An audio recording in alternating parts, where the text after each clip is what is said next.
जो बीत गया उसके लिए हमें परेशान नहीं होना चाहिए, न ही हमें भविष्य के बारे में चिंतित होना चाहिए। विवेकी पुरुष केवल वर्तमान क्षण से निपटते हैं। सांप के दांत में, मक्खी के मुंह में और बिच्छू के डंक में जहर होता है, परंतु दुष्ट मनुष्य इससे अतृप्त है। एक अशिक्षित व्यक्ति का जीवन कुत्ते की पूंछ की तरह बेकार है, जो न तो उसके पिछले सिरे को ढकती है और न ही कीड़ों के काटने से बचाती है। जब तक आपका शरीर स्वस्थ और नियंत्रण में है और मृत्यु दूर है, अपनी आत्मा को बचाने का प्रयास करें। जब मृत्यु निकट हो तो तुम क्या कर सकते हो? वह जो हमारे मन में रहता है वह निकट है, हालांकि वह वास्तव में दूर हो सकता है, लेकिन जो हमारे दिल में नहीं है वह दूर है, भले ही वह वास्तव में पास हो। नैतिक उत्कृष्टता व्यक्तिगत सुंदरता के लिए एक आभूषण है। धर्मी आचरण उच्च जन्म के लिए, सीखने में सफलता और धन के लिए उचित खर्च। किसी व्यक्ति की उत्पत्ति का अनुमान उसके व्यवहार से, उसके मूल स्थान का, उसके स्वर से और उसके भोजन के सेवन का अनुमान उसके पेट के आकार से लगाया जा सकता है। पृथ्वी सत्य की शक्ति द्वारा समर्थित है। यह सत्य की शक्ति है जो सूर्य को चमकाती है और हवा चलती है। वास्तव में सभी चीजें सत्य पर टिकी हुई हैं। अपने व्यवहार में बहुत ईमानदार न हो, क्योंकि जंगल में जाकर आप देखेंगे कि सीधे पेड़ कट जाते हैं और टेढ़े खड़े रह जाते हैं। हमें सदैव वही बोलना चाहिए जो उस व्यक्ति को प्रसन्न करे जिससे हम कृपा की अपेक्षा रखते हैं। जैसे शिकारी जब हिरण को मारने की इच्छा करता है तो वह मधुर गीत गाता है।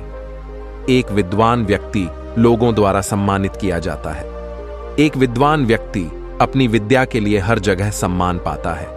वास्तव में विद्या का सर्वत्र आदर होता है। जो मनुष्य सभी प्राणियों के लिए दया और करुणा रखता है वह निश्चित रूप से धार्मिक है। उसे अपनी धार्मिकता साबित करने के लिए किसी धार्मिक प्रतीक या चिन्ह की आवश्यकता नहीं है। जहां ये 5 व्यक्ति न हो वहां एक भी दिन न रुके।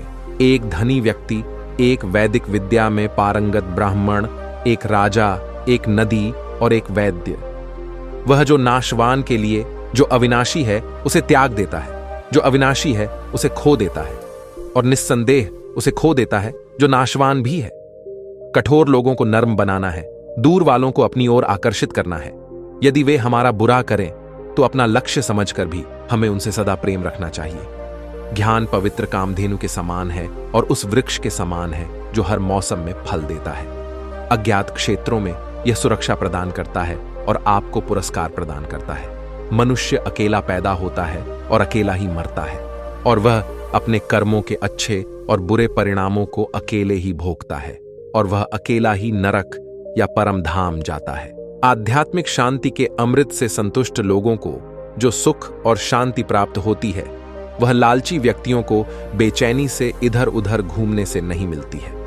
ब्राह्मण की ताकत उसकी विद्या में है, एक राजा की ताकत उसकी सेना में है, एक वैश्य की ताकत उसके धन में है और एक शूद्र की ताकत उसकी सेवा के दृष्टिकोण में है। एक उत्कृष्ट बात जो शेर से सीखी जा सकती है वह यह है कि मनुष्य जो कुछ भी करने का इरादा रखता है उसे पूरे दिल और जोरदार प्रयास के साथ करना चाहिए।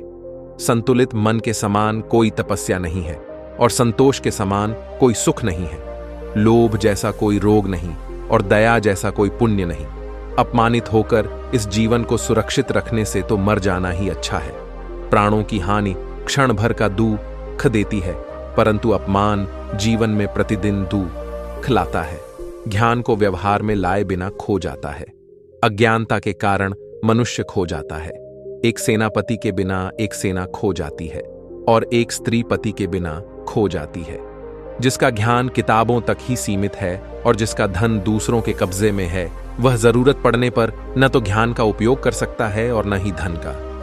कई बुरी आदत अति भोग के माध्यम से विकसित की जाती है और बहुत से एक अच्छी सजा से। इसलिए अपने बेटे के साथ साथ अपने शिष्य को भी मारो, उन्हें कभी शामिल न करें।